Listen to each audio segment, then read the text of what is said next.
This is the VOA Special English Development Report. More than 3 billion people are at risk from indoor air pollution because of the heating or cooking fuels they use. Most live in Africa, India, and China. They use biomass fuels like wood, crop waste, animal waste, or coal. These solid fuels may be the least costly fuels available, but they are also a major cause of health problems and death. For more than 30 years, the Aprovecchio Research Center has been designing cleaner, low-cost cooking stoves for the developing world.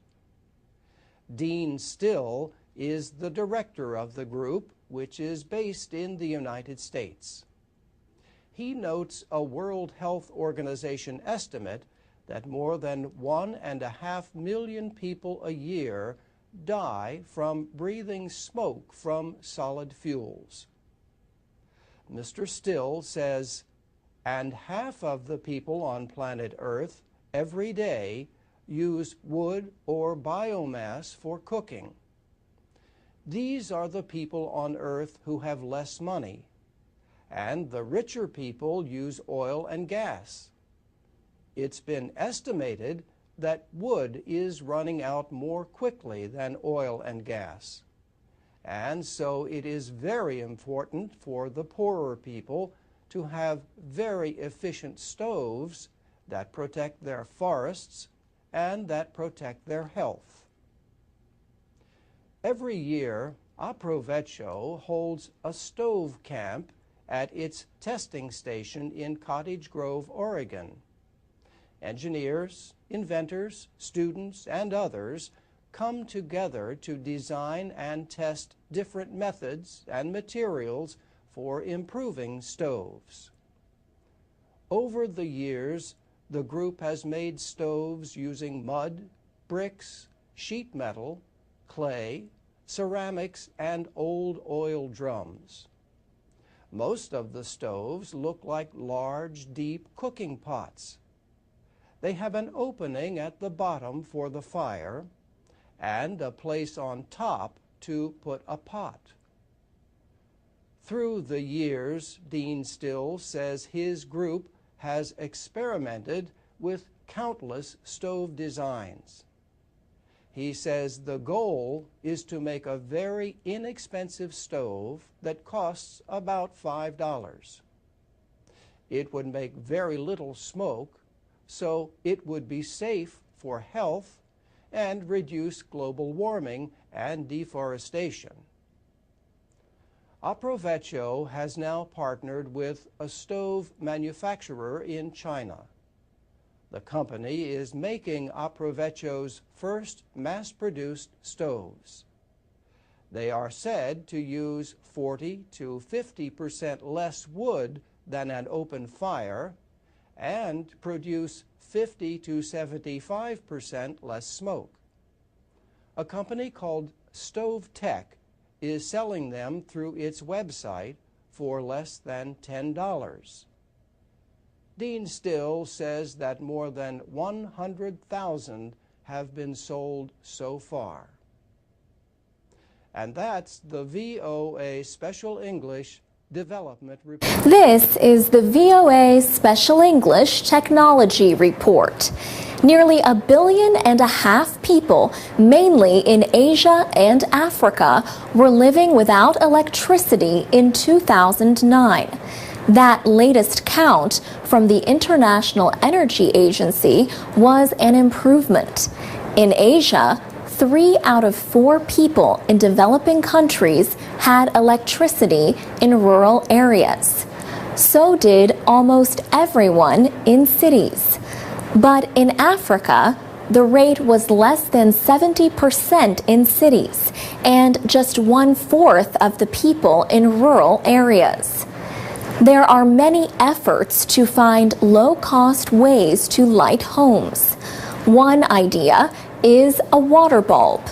This system has recently been used to brighten more than 100 homes in the Korokocho settlement in Nairobi, Kenya. These included the home of Medina Musin's family. Members of a youth group installed the water bulb. First, they filled a 2-liter plastic bottle with water and a little bleach.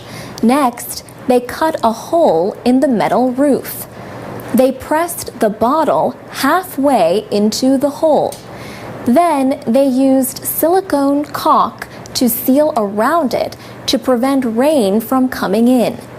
In no time, the home was lit with about 50 to 60 watts worth of light. The combination of water and bleach refracts light from the sun and a full moon. The bleach keeps the water clear. Medina Musin, like many of her neighbors, was spending a lot of kerosene to light her home. Now, she says she will save almost half of her weekly income. Her son Abbas can now read a book at home in the middle of the day. Veronica Wanjiru and her 2 children also have a water bulb in their home. She says her older son had to repeat a grade in school because he could not get his homework done when their home was dark. She says, "I've seen a big difference, especially with my children's education. If they're given homework, they can finish it on time.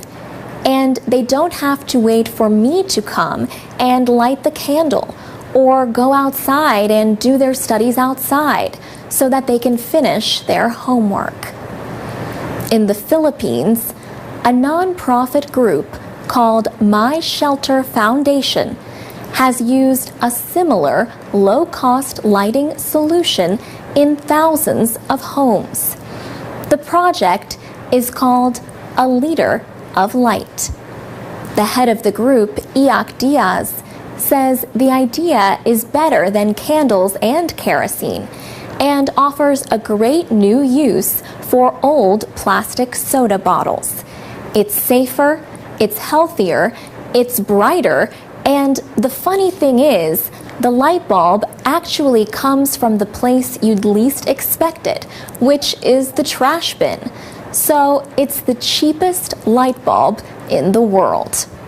For VOA Special English, I'm Alex Villarreal. You can watch a video about the water bulb at voaspecialenglish.com. This is the VOA Special English Technology Report. Since the 1970s, scientists have been searching for ways to link the brain with computers. Brain-computer interface, or BCI technology, could help people with disabilities send commands to machines. Recently, scientists demonstrated a small robotic vehicle directed by a person's thoughts. The demonstration took place at the Swiss Embassy in Washington. Jose Milan and Michele Tavella developed the system. Mr. Tavella can even talk as he watches the vehicle and guides it with his thoughts.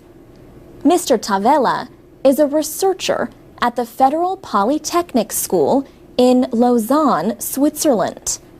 In the laboratory, he can operate a wheelchair just by thinking about moving his left or right hand. Professor Milan is the team leader. He says systems like those being developed in Lausanne and other places may be available in less than 10 years. The aim is to give people with physical disabilities new ways to communicate and control devices through brain-machine interfaces. Our brain has billions of nerve cells. These send signals through the spinal cord to the muscles to give us the ability to move.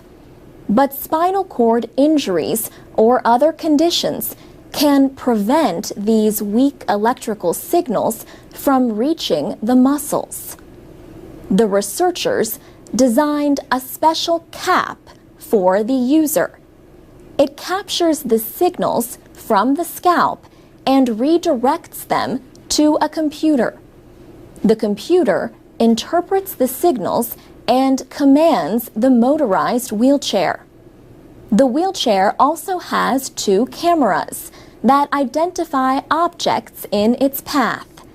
They help the computer react to commands from the brain. Professor Milan says scientists keep improving the computer software that identifies brain signals and turns them into simple commands. He says the practical possibilities that brain-machine interfaces offer to disabled people can be grouped in 2 categories: communication and controlling physical devices and virtual devices.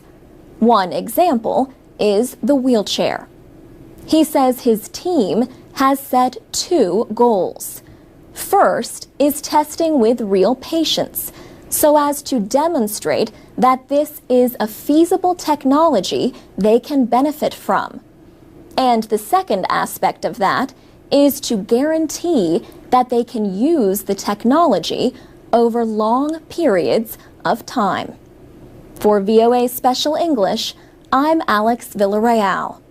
You can learn more about the world every day and learn English at the same time at voaspecialenglish.com. You can also connect with us on Facebook and Twitter at VOA Learning English.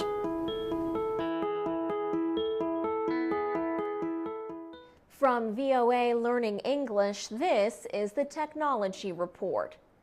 Getting and staying connected to the internet is quickly becoming very important in Africa. A team of Americans and Kenyans have developed an internet router made especially for the continent. They say it can keep the internet available even in areas with undependable electricity and internet service. The device is called BRIC. It can plug into an electric outlet, but it can also be battery-powered. Al Banda is a blogger in Cameroon. He saw the device for the first time at an information technology conference in Berlin, Germany. Mr. Banda said BRIC could solve a problem he has experienced. He says in his community in Cameroon, electricity is not dependable. Also, it is very difficult to get access to the internet, even with an internet service provider. Mr. Banda says BRIC is an African answer to an African problem.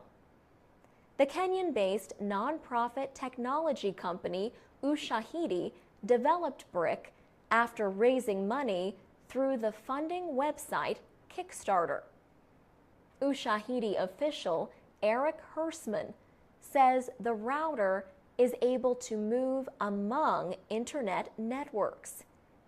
He says if there is a problem with the internet connection, the device will look for a 3G network with its SIM card. He says the BRIC can be taken anywhere. Eric Hersman says the BRIC will go into production as soon as the company raises $125,000. Ushahidi has collected about half that so far. It plans to make up to 1,500 devices at first, mainly for Africa and India. Mr. Hersman expects each device to sell for about $100. The BRIC could be a solution to internet connection problems in Africa, but it could also find uses in developed countries. For VOA Learning English, I'm Alex Villarreal.